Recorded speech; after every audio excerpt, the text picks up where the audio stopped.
جاتے ہیں. اب پچھلے ہفتے جب ہم نے یہ چیز بتائی کہ جو نارملی مٹی جس دن ہو جاتی ہے کھانا وغیرہ کھلایا جاتا ہے, تو بہت سارے لوگوں کا یہ سوال تھا کہ بھائی اس میں مہمان وغیرہ آتے ہیں. بھائی مہمان آ رہے ہیں, مہمان کھا رہے ہیں, وہ ایک الگ چیز ہو گئی. ہم نے یہ نہیں کہا کہ کھا نہیں سکتے, اگر آپ بہت زیادہ بھوکے ہیں تو کھا سکتے ہیں, لیکن ہر انسان یہ اپنے اندر یہ تہیا کر لے, ارادہ بنا لے کہ میں کہیں پر بھی کہیں مٹی میں جاؤں گا یا 40ویں میں جاؤں گا, کھانا نہیں کھاؤں گا. بھائی ہر انسان اگر یہ چیز سوچ لے کہ ہم کہیں جائیں گے ہم کھائیں گے نہیں, تو بھی جب کوئی کھائے گا نہیں تو دوسرا انسان بنوائے گا بھی نہیں. جب ہر انسان وہاں پر جا کر بیٹھ جائے گا کھانے کے لیے, تو سامنے والا انسان بنوانے پر مجبور ہو جاتا ہے, اس کی مجبوری ہو جاتی ہے کہ اسے بنوانا پڑے گا. لیکن اگر ہم سرے سے کھانے سے انکار ہی کر دیں, یہ مت مانو کہ وہاں پر برا مانے گا, کوئی بات نہیں. ایسا نہیں ہے کہ کھانے کو انکار نہیں کیا جاتا ہے, وقت ضرورت پڑنے پر آپ کھانے کو منع بھی کر سکتے ہیں. ہر جگہ ضروری نہیں کہ آپ کھانے کے لیے ہاں کریں, یہ کوئی رسم نہیں ہے کہ آپ کو کھانا کھانا ضروری ہے. اور اسلام میں خوشی کے موقع پر دعوت ہے, غم کی کوئی دعوت نہیں ہوتی ہے. آج ہمارے محلے میں اکثر یہ ہوتا ہے کہ 40ویں کے موقع پر دعوتیں دی جاتی ہیں, دعوتیں بانٹی جاتی ہیں گھروں میں, اور لوگ کھانے بھی پہنچتے ہیں. تو یاد رکھیں یہ بہت برا فعل ہے, پہلے بھی ہم نے آپ کو بتایا.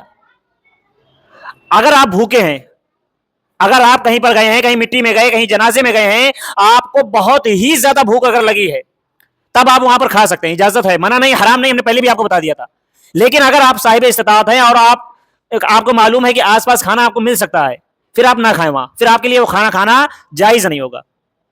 لیکن اگر آپ کو معلوم ہے کہ آس پاس کھانا ملنا مشکل ہے یا ہوٹل وغیرہ نہیں ہے اور آپ دور سے آئے ہوئے ہیں, تو کھا لیں, کوئی حرج نہیں ہے. لیکن بہتر یہ ہے کہ نہ کھایا جائے. اسی طرح سے ہم لوگوں کے میں ایک تیجا, جیسے تیجا بہت اچھی چیز ہے, تیجے میں کلمات پڑھے جا رہے ہیں, قرآن کی تلاوت کی جا رہی ہے, بہت اچھی ہے. لیکن آج ہم نے بھی اس کو صرف رسم ایسا سمجھ لیا ہے, ہم ایک رسم سمجھ کر آتے ہیں.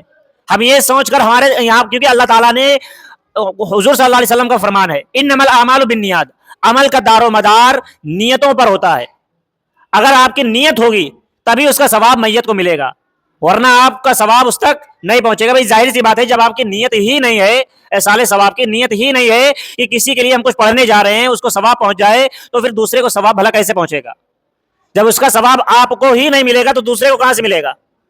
آج ہم یہ سوچ کر جاتے ہیں کہ اگر ہم جائیں گے تو وہ ہمارے میں آئے گا, ہم نہیں جائیں گے تو ہمارے یہاں کوئی نہیں آئے گا.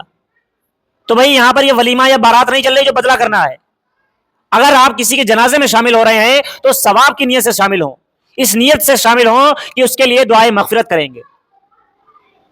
اور اگر آپ کسی کے تیجے میں شامل ہو رہے ہیں تو اس نیت سے شامل ہوں کہ اس کے لیے آپ دعائے خیر کریں گے, اس کے لیے آپ کچھ پڑھ کر اللہ کے بخش دیں گے تو اللہ تعالیٰ اس کو زیادہ ثواب عطا فرمائے گا. اس نیت سے ہم اگر شامل ہوں گے تب اس میت کو ثواب پہنچے گا. اگر ہم صرف اس نیت سے شامل ہو جاتے ہیں, جتنے لوگ بھی ہیں جن کے منوں میں, دلوں میں اگر یہ بات ہے کہ اگر ہم جائیں گے, اکثروں کا حال یہی ہے, اکثر لوگ تو نظر ہی نہیں آتے ہیں, اور اگر آپ کے من میں یہ بات آتی ہے کہ اگر ہم نہیں جائیں گے دوسرا بھی نہیں آئے گا, تو یاد رکھیں پھر آپ کی نیت اس نیت سے آپ نہیں آ رہے کہ اس کو ثواب پہنچے, آپ دکھانے کی نیت سے آ رہے ہیں کہ ہم بھی آئے ہیں.